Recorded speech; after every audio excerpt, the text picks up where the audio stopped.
Perfect. Thank you so much, Veronica. So thank you for having me, everybody. As Veronica mentioned, my name is Erica, and we're going to dive into an HIV entree today. So I'll just flick through my slides and we'll go from there.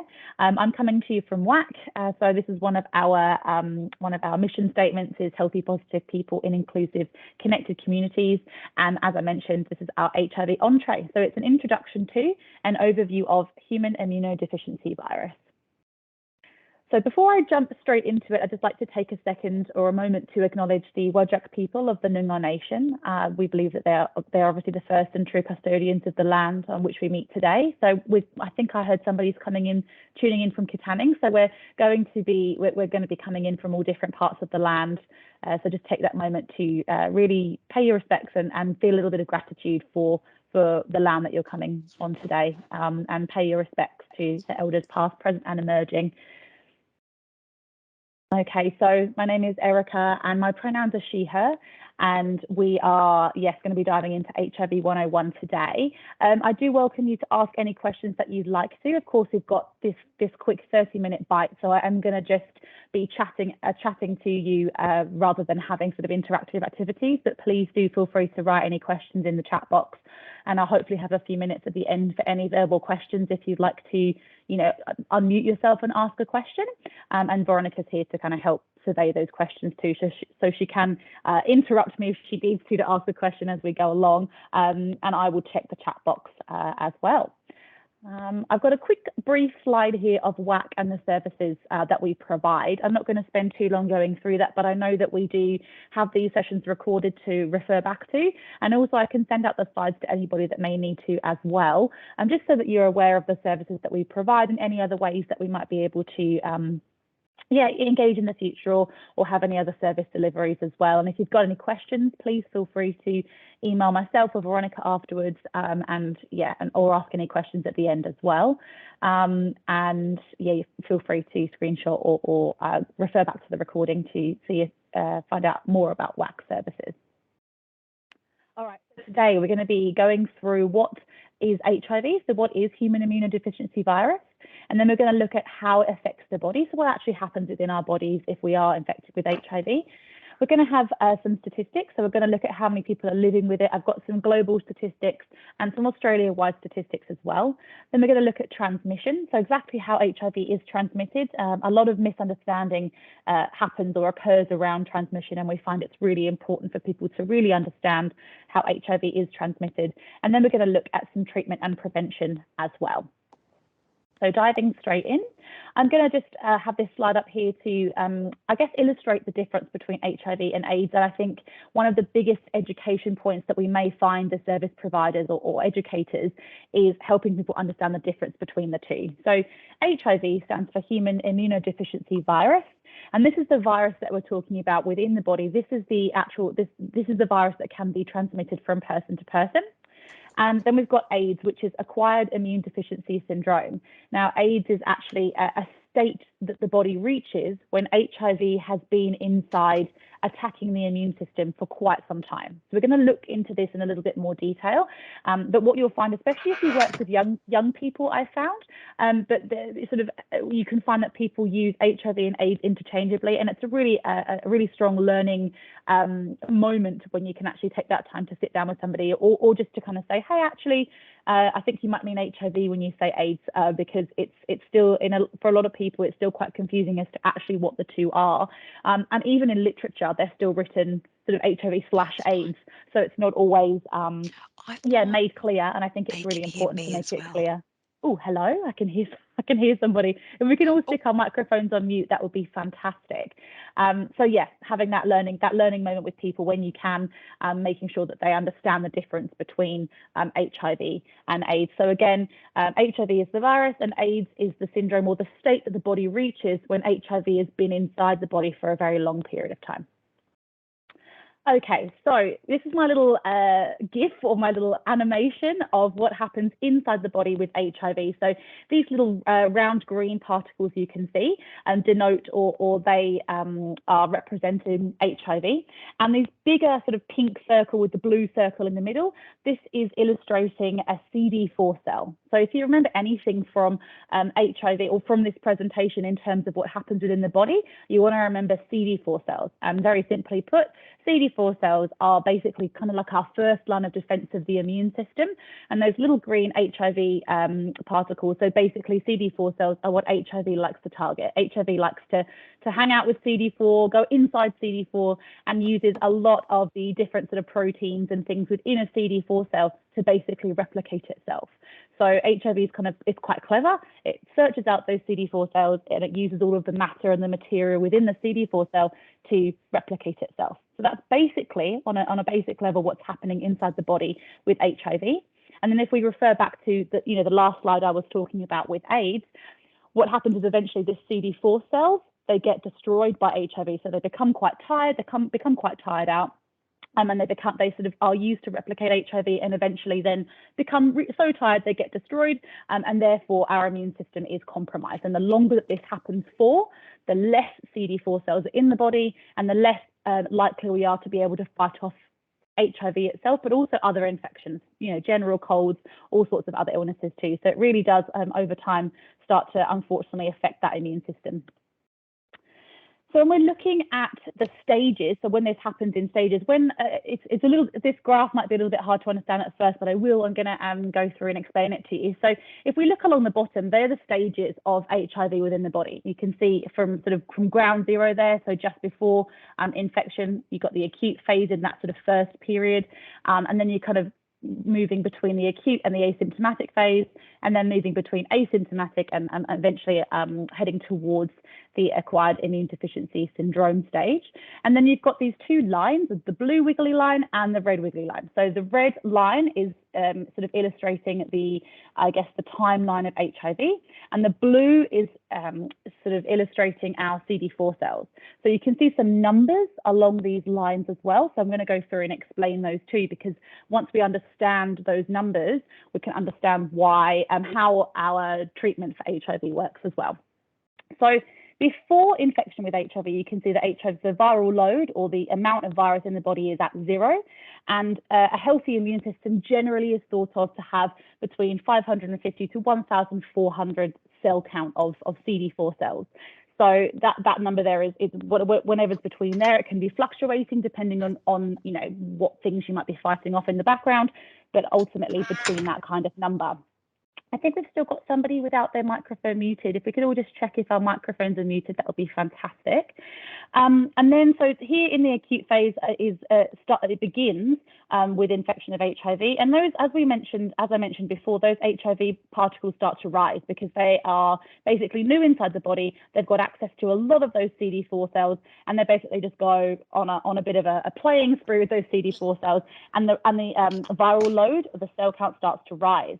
And so it can rise anywhere from 0 all the way up to 1 million. So it really kind of catapults its way up. And so that's what we call the viral load. So that gets nice, it gets really high up there in that acute phase. And within this acute phase, you can experience some symptoms. Usually there's not always symptoms, and symptoms can be quite, not non-specific. So things like fever, things like perhaps you might get a rash, you might feel quite under the weather, maybe you get sort of chills and those sorts of things, but generally they're quite non-specific. So if people do get symptoms, they don't necessarily report them, and they may pass and I'll explain why, but they may pass, and then so therefore it's not reported.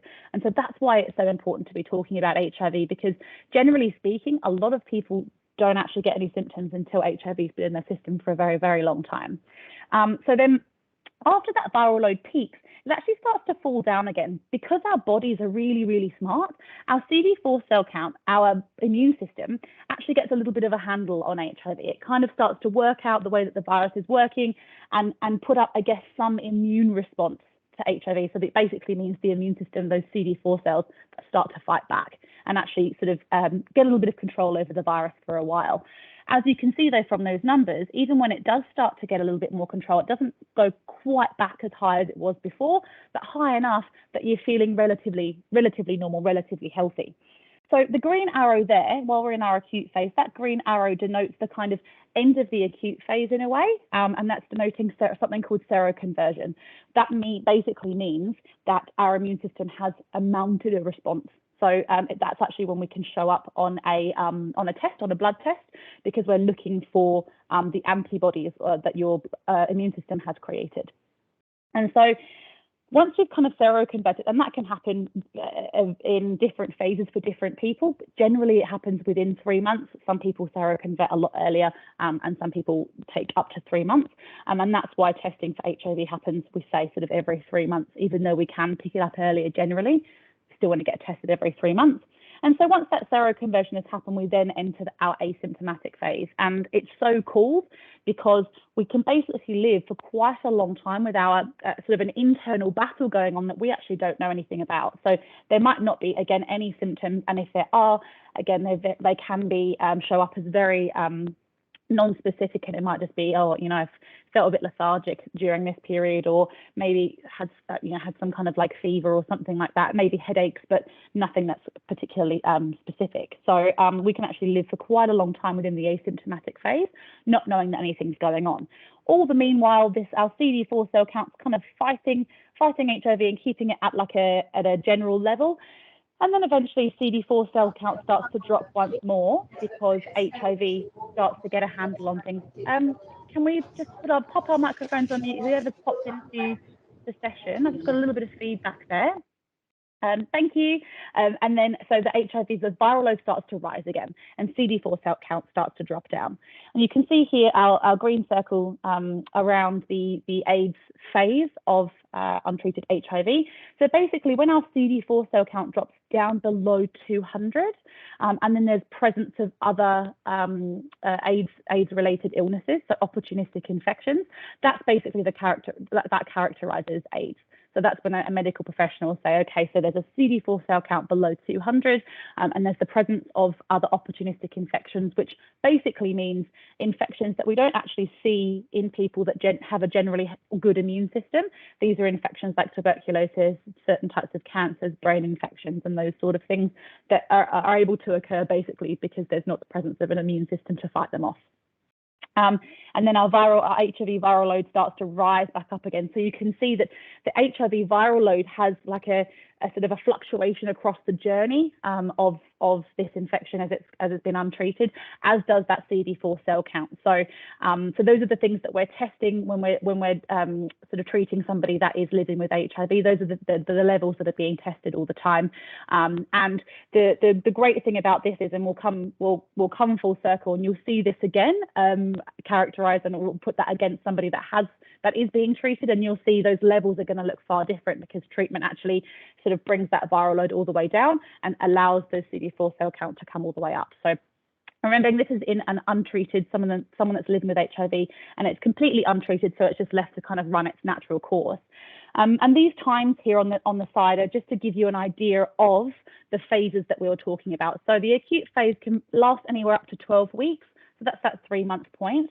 And somebody can live in the asymptomatic phase anywhere between 10 and 12 years. So that between that green arrow and where the CD4 cell count and the HIV load start to cross again towards the end, that can be anywhere from 10 to 12 years. And then somebody can live technically in a state of autoimmune deficiency syndrome, like acquired immune deficiency syndrome, for 2 to 4 years. So again, these are kind of brackets, and this does depend on perhaps what country you live in and what your income is and what your access to medical treatment is like. But these are the approximate times. So as you can see, you can actually live with untreated HIV for a long time, and sometimes up to that 12-year mark, 10 to 12 years, not actually really knowing what might be going on. So that's why it's so important to engage in that education, get awareness of HIV out there into the world. So then I'm going to see if my slides are still going to work. Okay, so we're going to go through some statistics first. So as you can see over here on the left-hand side, I've got some global statistics from 2020, and then I've got some Australia-wide statistics from 2020.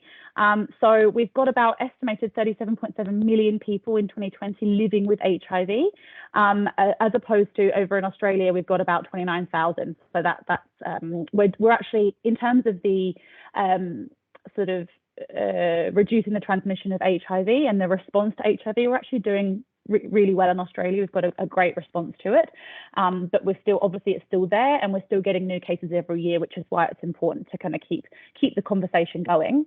So as you can see globally as well, there were 680,000 AIDS-related deaths, and they're actually, from my research, and Veronica, please feel free to jump in here, but from my research, I haven't found a death from AIDS in Australia since 2012.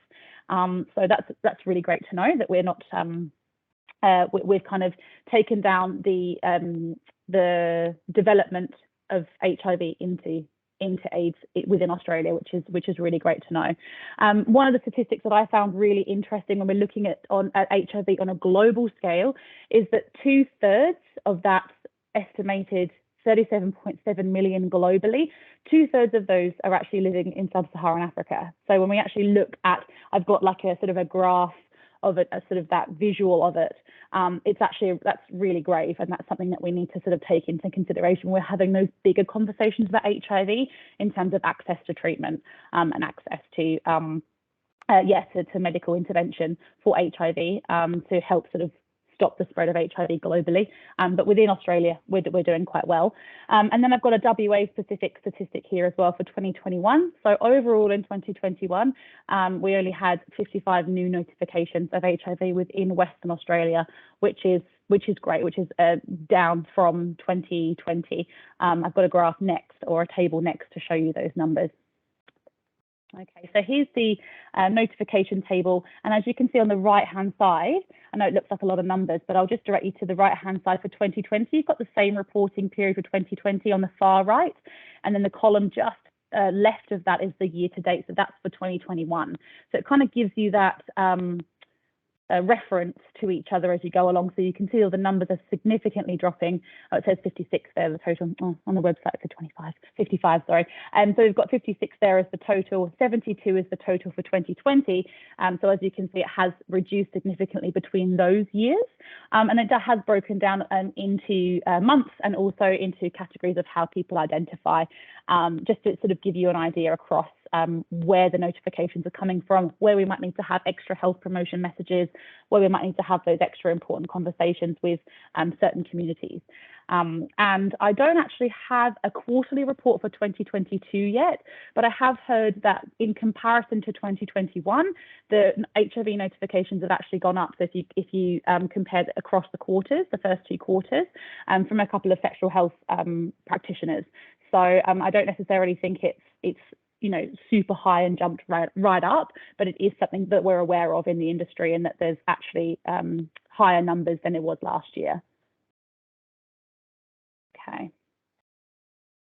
So here, I just thought it was interesting to pop in here as well. I've got a graph. I was in a training near the beginning of the year talking about testing services. So even though we've got our numbers in HIV dropping, which is fantastic to see, we want to see it in context in terms of testing as well. So if you look along the bottom, you can see, so we've got 2019, 2020 by quarters, the actual number of people that are testing. We can see it dropping significantly there from Q1 to Q2 in 2020. Obviously, just basically acknowledging the impact that COVID-19 would have had on people accessing testing, being obviously worried about a new virus, something else coming out, so people's minds are not going to be in a space where they may be necessarily prioritizing getting tested for their sexual health, and it's more about COVID and lockdowns and those sorts of things. So we have to kind of see those great notifications from 2020 to 2021 in our HIV, that drop, which we want to see as positive. We've also got to acknowledge that there was a drop in testing services as well, which we also wonder if that could be the reason why there has been that anecdotal increase in across HIV notifications in comparison to the first 2 quarters of this year and the first 2 quarters of last year as well. So keeping those things in mind, there's always a context, but still acknowledging that the conversations are really important to be having, and that we need to continue the education of HIV and other bloodborne viruses as well, having those important conversations. Okay, when I click off my slides, sometimes they then don't go. All right, so now we're going to look at transmission of HIV. So this is my little transmission formula that I think is really important to remember. I think there's still a lot of misinformation or just not understanding about how HIV transmits. And I know in our sexual health provision, we understand that, but in the wider community, sometimes it's just not known. So the way I look at it is virus, fluid, mode of transmission, and an entry point into the body. So we need to have a virus present within the blood. We need to have a fluid a virus present in the body, I should say. Then we need to have a fluid that actually contains a high enough viral load to transmit. So a lot of the time, there's only certain fluids that actually can transmit HIV. And then there's got to be a mode or like a behavior. There actually has to be, people engaging in a behavior that is a risk for transmission. So i.e. kissing is not, but sharing injecting equipment or having unprotected sex is a behavior that is got a transmission risk. And then we actually have to have a point of entry into the body. And we're going to look at each of these in a little bit more detail. But those 4, we need the presence of those 4, and that equals a risk of transmission. It doesn't equal 100% transmission every time. And I think that's sometimes something to keep in mind as well when people perhaps have, that they don't necessarily know how the transmission of HIV works. There's maybe fear, there's maybe misunderstanding. And then there's this, intense sort of fear around transmission of HIV or other bloodborne viruses.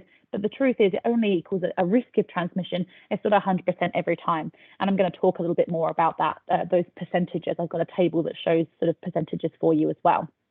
So we've already addressed the virus, and we've looked at how that works inside the body. And then I've got a list of the fluids here. So we're looking at those in a little bit more detail. The fluids that actually contain a high enough viral load to transmit HIV are listed here. So that's blood, menstrual blood, semen, vaginal fluids, anal fluids, and breast milk.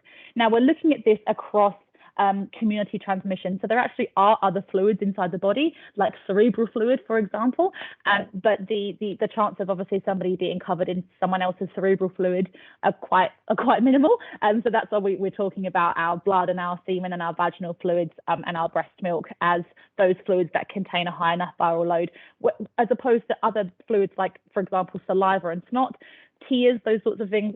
There was misinformation many decades ago that those were the kind of fluids that could also transmit HIV. Not the case. It's only these fluids that we're likely to come in contact with that have a high enough viral load to transmit. And then looking at our modes of transmission. So I've kind of grouped them here into sexual behaviours, into sort of pregnancy, breastfeeding. So vertical transmission, which basically means from a childbearing person to the baby, the child that they've born. And then into sort of injecting equipment, fighting, sporting injuries, blood rituals, so anywhere that blood can transmit that's not, vertically or sexually. So looking at our sexual there, we've got our unprotected anal sex, unprotected vaginal sex, and then we've got receptive versus insertive. So the percentage of transmission risk actually changes depending on whether it's receptive or insertive, and I've got a table that describes that next.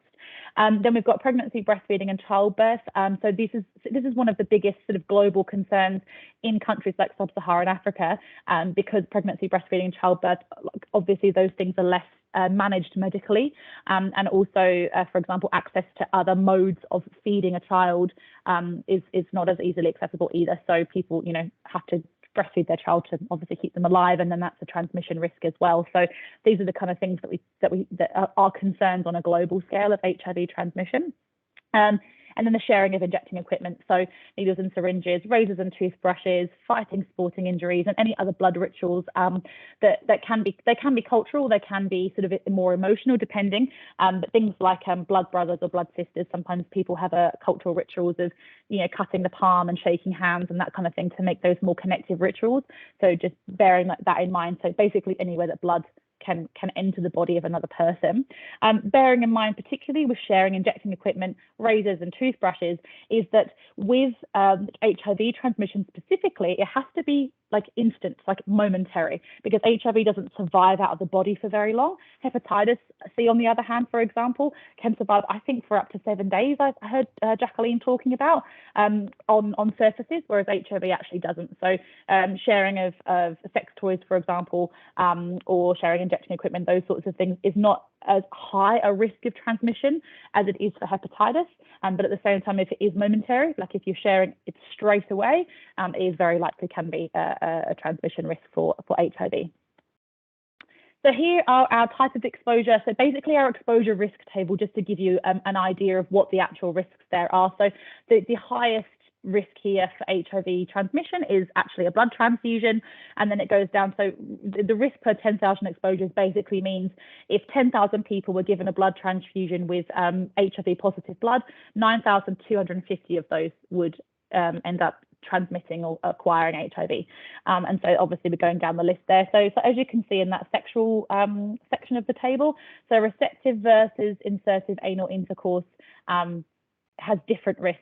And then it sort of lowers down as you go to penile vaginal intercourse, insertive, and then oral intercourse is actually extraordinarily low, simply because of it's kind of the way that we are engaging in that behavior is very, very different to something like receptive penile or anal intercourse, for example, because even if there was like a cut on the skin or something like that, it's not it's just not as easily, the mucous membranes aren't in contact with each other as much as they are within inceptive or insertive intercourse. And then others down the bottom there, I thought was really interesting. The CDC says things like sharing sex toys is negligible, which is fantastic. Wasn't known within the last 5 years or so. Sharing sex toys used to be thought of as quite high risk, but it's actually negligible according to the CDC, which is good to know. And then we're going to move through to points of entry. So points of entry basically just means cuts in the skin, perhaps open wounds in the mouth, so cold sores, those sorts of things, injection straight into the body, and the mucous membranes on the tip of the penis, on the cervix, those within the like anal walls. So mucous membranes are quite a transmission risk for HIV as well. Okay, so very quickly, because I'm just keeping an eye on the time too, I could talk about this for ages. So I've actually got a BBV bite on antiretroviral treatment. So that actually goes into a little bit more detail about ART, which exists as a treatment for HIV. It's not a cure, but it does do what I was talking about earlier, that graph that I showed you. What ART does is, anytime that somebody starts to take ART, what it does is actually affects the way that HIV can attack or enter a CD4 cell. So it kind of puts like a little protective barrier around that CD4 cell, and HIV is unable to enter the CD4 cell and therefore replicate. So what happens is CD4 cells aren't destroyed, and HIV eventually dies out in the system because it can't get into CD4 cells to replicate, and so that viral load starts to fall. So with the graph on the left, or the table on the graph on the left, where HIV, that viral load was starting to rise again, and the CD4 cell count was starting to drop, you can see on the right-hand side, I've tried to mirror that so that it actually starts to rise, the CD4 cell count, because they stop being destroyed, and that viral load is taken all the way down. And that magic number of 200 actually applies here to our viral load, because any viral load under 200 is actually considered undetectable. And what that means is doesn't actually transmit. So when our viral load is under 200, HIV is untransmissible. So somebody can engage in unprotected sex, for example, insertive sex, and they wouldn't transmit HIV, which is just leaps and bounds an amazing thing that we have with our antiretroviral treatment. So that's the biggest and most important thing, and also elongates life, which is obviously amazing as well. So that's why that U equals U message that you would have seen before is so important to talk about when we're talking about HIV. Basically means somebody that's HIV positive that is on antiretroviral treatment, bringing their viral load down to undetectable means that it's untransmittable. They cannot transmit HIV, and they can live a longer and happier life. So knowledge of ART and how somebody can access ART is really important. And we know that within WA, there are avenues for people anybody, whether they're on Medicare or not, there are avenues for people to access ART for free. So making sure that we keep that in our minds if, somebody is unable to afford medication and that sort of thing, that there are avenues for them to access ART for free, which is fantastic. And then our prevention table. So our prevention is very, very similar to other STIs in terms of use of barrier methods. Also, for any bloodborne viruses, use your own equipment where possible. And we've got NSPs, NSEPs, those sorts of things for people to access equipment that's new and fresh. So accessing your treatment as prevention, so your ART, that's what TASP stands for. Knowing your status, so making sure that you're testing regularly and knowing what your bloodborne virus status is. Talking about your sexual preferences, talking about barrier methods, talking about how to stay safe. And then we've got PrEP and PEP as well. So very briefly, pre-exposure prophylaxis and post-exposure prophylaxis are basically different levels of ART, so antiretroviral treatment, that are used either pre-exposure, so you can take something to protect your CD4 cells before becoming exposed to HIV if you're in a high-risk environment, or post-exposure prophylaxis is an emergent course of treatment that you can take if you feel you have been exposed to HIV. You can take it, and that comes in and protects those CD4 cells again to prevent HIV from transmitting, from replicating within inside the body. And I've also done a BBV bite just specifically on those two things as well. So if you're interested to know more about PrEP and PEP, please check out the YouTube, the website, and have a little bit of a more in-depth look at PrEP and PEP as well. And then I'll finish off, 12:31, my goodness, with some contacts for support. And if you do have any questions, please just pop them through in the chat now, and we'll be happy to answer if you want to stick around. If not, you can email us at different times. That's me. I'm going to stick a feedback form in the chat there as well. Just if you could pop feedback through, that would be fantastic. And now I've got Veronica. I can see the chat now, Veronica. Let me know. Oh, yeah. Any questions? Yes, please do use the chat bar. So thank you so much, everybody, for hanging around. Okay. Thanks very much. Thanks, Erica. Thanks everybody for joining. If you have any questions that you want to ask Erica, please, if you don't have Erica's email, you can email through me, veronica.walsh@aqua.org. And Erica, you might just want to pop your email in there on the message. Thanks, and Jane. please don't Thanks, hesitate. Kate. Yep, and the recording will be available through the Aqua YouTube channel. That might just take a week or so to get up there, but thanks again everybody for joining. We hope you can join us next Tuesday for another Birds and BBV Bite, and have a great week. Okay, see ya. Thanks everybody.